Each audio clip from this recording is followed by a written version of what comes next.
자, 오늘의 시사평론, 시사평론가 리엘 파트너스의 금요일을 좋아하는 남자 이승기 변호사 오셨습니다. 어서 오십시오. 예, 안녕하세요. 네, 오늘은 어제보다 조금 얼굴이 밝아 보이세요. 금요일이니까요. 그러니까요. 예. 금요일에 일 끝나시면 바로 집으로 들어가십니까? 댁으로? 보통은 일이 좀 많이 늦게 끝나서요. 아. 집에 가면 바로 자는 경우가 많고요. 근데 오늘은 좀 일찍 퇴근하려고 합니다. 아, 그래요. 어디 가십니까? 그냥 가족과 함께. 예, 알겠습니다. 자, 그러면 오늘 첫 번째 이슈 전해주시죠.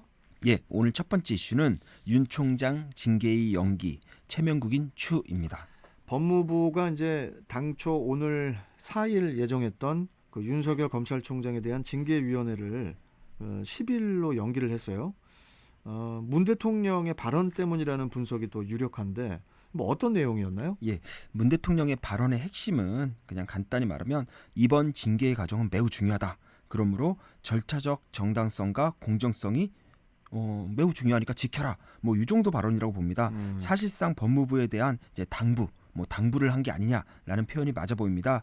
이는 문 대통령의 발언 이후 이제 달라진 법원의 태도에서도 이제 엿볼 수 있는데요. 네. 어제 오전까지만 하더라도 윤 총장 측이 오늘 열릴 이제 4일 열릴 징계위가 형사소송법을 위반한 것이라며 기일 재지정 신청을 법무부에 제출했습니다. 네. 그때도 법무부는 일정을 변경하는 게 불가하다라는 입장을 고수했고요. 심지어 추 장관은 이 SNS를 통해 고 노무현 전 대통령의 영정 사진과 함께 다시 한번 검찰 개혁을 강조하는 글을 올리며 이 징계의 당위성을 또 재차 이제는 주장하기도 했습니다. 네. 그간 윤 총장 측이 이 징계자료 열람 및 복사 그리고 검토에 좀 시간이 좀 필요하다라고 하면서 좀 기일을 연기해달라는 요청을 계속 해왔는데도 법무부는 이미 충분한 소명의 기회를 주었다면서 이를 거부해왔습니다. 네. 사실 이 징계와 같은 그 인사상 불이익한 처분을 주는 이런 사건에서는요, 가장 중요한 게 바로 이 피징계자, 그러니까 징계를 받는 사람에게 충분한 방어권을 보장해 주는 겁니다.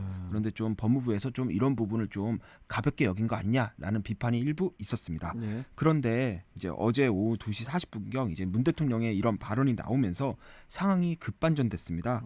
2시간도 채 안 돼서 이제 법무부가 이제는 일정 연기를 공식화한 건데요. 지난 2일에서 오늘인 4일 그리고 또 10일로 총 두 차례 징계의 심의가 연기된 겁니다. 네. 윤 총장의 이 징계가 뭐 옳으냐 그르냐 이런 당부를 떠나서 이 징계를 밀어붙이기 위해 절차적 정당성을 좀 무시했다는 비판을 피할 수밖에 없게 된 것인데요. 특히 추 장관의 입장이 더욱 난처해진 게 그렇지 않아도 지난 1일 서울행정법원이 윤 총장에 대한 이제 직무정지 명령 집행 정지를 결정하면서도 이 직무배제는 징계 절차 과정에서 피징계자의 방어권을 보장한 채로 충분히 심리한 후 이루어지는 게 헌법상 적법절차 원칙에 부합한다라고 밝혔고 또 법무부 감찰위원회도 비슷한 의견을 냈습니다. 네. 그런데도 추 장관이 이를 무시하고 징계일을 강행하려 한 것인데 결과적으로는 이 문 대통령에 의해 이제 제동이 걸린 그런 형국이 된 것입니다.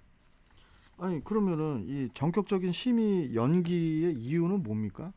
일단 윤 총장 측이 8일로 연기를 신청했는데 네. 법무부는 그보다 이틀 더인 10일로 연기를 결정한 겁니다. 일단 현실적으로 보면 징계의 구성이 좀 힘들어서 좀 그런 게 아닌가라는 그 이야기가 이제 가장 예. 좀 많이 좀 나오고 예, 있더라고요. 맞습니다. 예. 일단 이용구 법무차관이 임명이 됐지만 일단은 나머지 6명, 총 징계위가 7명으로 구성이 되는데요. 그중 추미애 장관은 징계권자로서 징계 심의에 참여할 수가 없습니다. 그럼 나머지 6명 중에 총 4표를 얻어야 총 4명의 찬성을 해야지 징계가 가능한데 그 나머지 그러니까 이용구 법무차관을 빼면 5명인데 추 장관하고 빼면은 그 검사 2명과 외부 인원 3명입니다. 근데 외부 인원 3명 중 일부는 추 장관이 위촉을 했고 나머지 일부는 또 그 이전 법무부 장관이 이제 위촉을 했습니다. 그러다 보니까 이 총 5명 중에 총 3표를 얻어야 되는 겁니다. 그렇기 때문에 검사 2명에 이미 정해져 있는 외부 위원은 건들 수가 없고 검사 2명을 잘 선정을 해야 되는데 좀 내부적으로 추 장관 측 이제는 의원 인사들이 이제 줄줄이 이제는 좀 선을 긋는 모양새를 보이면서 이 검사 측 2명을 좀 선정하는 게 좀 난간에 부딪힌 거 아니냐 이런 분석이 많고요. 그리고 또 하나 이제 징계위에서 어떤 결정이 나오든지 윤 총장의 불복 가능성이 높습니다. 만약 윤 총장이 소송을 제기하고 법원이 또다시 윤 총장의 손을 들어줄 경우 이 불어닥칠 후폭풍이 더 이상 이제 추 장관 그렇죠, 선에서 그렇죠. 끝나지 않고 청와대를 향할 수도 있는 거 아니냐라는 위기감이 작용한 것으로 보이는데요. 그렇네요. 그렇다 보니까 일단 윤 총장에게 충분하게 좀 방어권을 보장해 절차적인 부분에서만큼은 문제가 없게 하고 징계위에서는 절차가 아닌 실제 징계 사유에 대해 좀 충실히 판단할 수 있도록 하자 이런 것으로 보입니다. 그리고 또 한편으로는 10일까지 그러니까 징계위가 열린 10일까지는 아직 시간이 있으니까 그 안에 징계위가 아닌 다른 카드, 그러니까 정치적으로 좀 해결을 모색하자는 건데요. 예를 들어 추 장관과 윤 총장이 동반 퇴진하는 그런 것도 이제 하나의 카드가 될 것 같은데요. 근데 무엇보다 제가 볼 때는 오는 9일 이제는 바로 이제 징계위가 열리기 바로 전날이죠. 이제 민주당에서 이제 공수처를 통과시키기로 했습니다. 그렇기 때문에 이제 공수처 통과라는 이제 대형 이슈를 계기로 해서 이제 국민을 좀 통합시키자라는 이런 명분을 내세워서 추 장관이 먼저 사퇴하고 윤 총장이 그에 따르는 그런 전략이 가거나 아니면은 윤 총장에 대한 징계를 대승적으로 철회하는 식으로 좀 정치적인 해결책을 찾는 게 아니냐라는 게 좀 이렇게 보이고요. 뭐 한마디로 이번 징계의 연기는 좀 숨고르기를 하면서 좀 출구 전략을 찾자 이런 전략의 일환이라고 보입니다. 만약에 징계위가 예정대로 열린다면은 어떤 그 결과가 나올까요? 일단 윤 총장이 그 업무 복귀 징계를 앞둔 이런 상황에서도 월성 1호기 경제성 평가 조작 의혹과 관련돼서 이제 내부 자료를 착제하고 원정 감사를 방해한 이 산자부 공무원 3명에 대한 구속 영장을 승인했습니다. 한마디로 수사 지휘에 적극 나서고 있는 모양새인데요. 오늘 오후 2시 반경에 이제는 이들에 대한 이제 영장 실질 심사가 이루어질 예정인데요. 만약 영장이 발부된다면 또 한 번 현 정부에 이제 큰 악재로 작용할 것으로 보이고 또 반대로 기각된다면 원전 수사가 일부 축소되면서 윤 총장에게 이거 정치적 수사 아니냐라는 비판이 가해진다는 점에서 또 윤 총장에게 또 부담이 될 것으로 보입니다. 그렇다 보니 일단 징계 수준은 좀 중징계가 좀 많이 예상이 되는데요. 사실 중징계를 내릴 게 아니면은 추 장관이 이렇게까지 비난을 감수하면서 징계를 끌어올 이유도 없는 겁니다. 그리고 만약에 경징계가 나온다 그러면 그 자체로 또 추 장관한테 또 좀 큰 타격이 되고요. 추 장관 역시 어제 SNS를 통해 이런 말했습니다.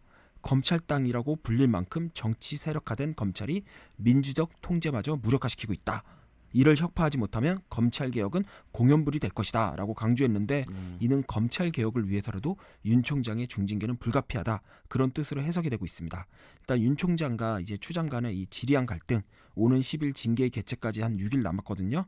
그 안에 또 어떠한 또 이슈를 던져줄지 좀 계속 지켜봐야 될 것으로 보입니다. 6일 동안 또 계속 이 뉴스가 나오겠네요. 예.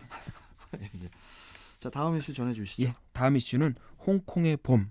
민주화 운동가들 줄줄이 구속입니다. 지난 2일에 그 홍콩 민주화 운동의 상징인 조슈아 윙이 불법 집회 조직 선동 혐의로 이제 징역을 선고받아서 투옥됐다고 해요. 예. 13.5개월 선고받고 투옥됐는데 참 우리나라에서 나오기 힘든 형량입니다. 우리나라 이렇게 0.5가 없거든요. 그러니까요. 예, 그 외에도 이제 함께 재판을 받은 아그네스 차우 또 이반 램 다 청년 민주화 운동가인데요. 각각 10개월과 7개월을 받았습니다.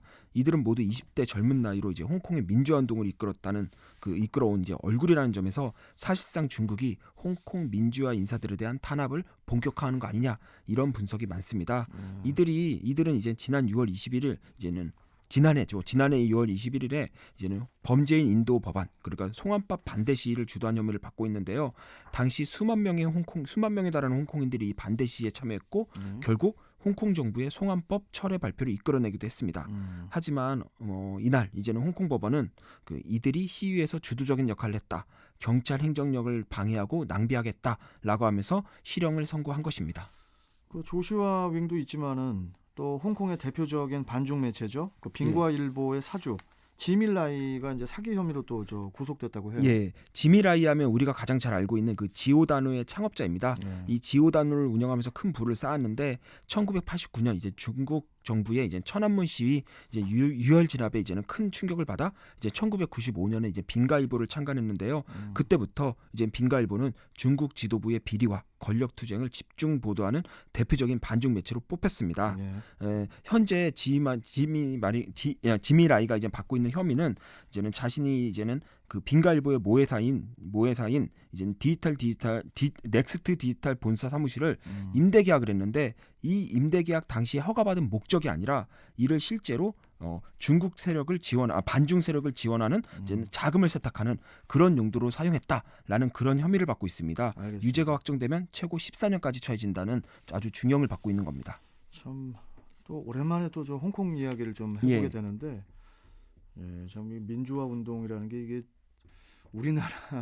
우리나라의 역사에서 민주화 운동 얘기를 많이 들었는데 홍콩 이야기를 하다 보면은 참 우리나라가 선배 같아요, 선배. 예, 우리나라가 선배죠.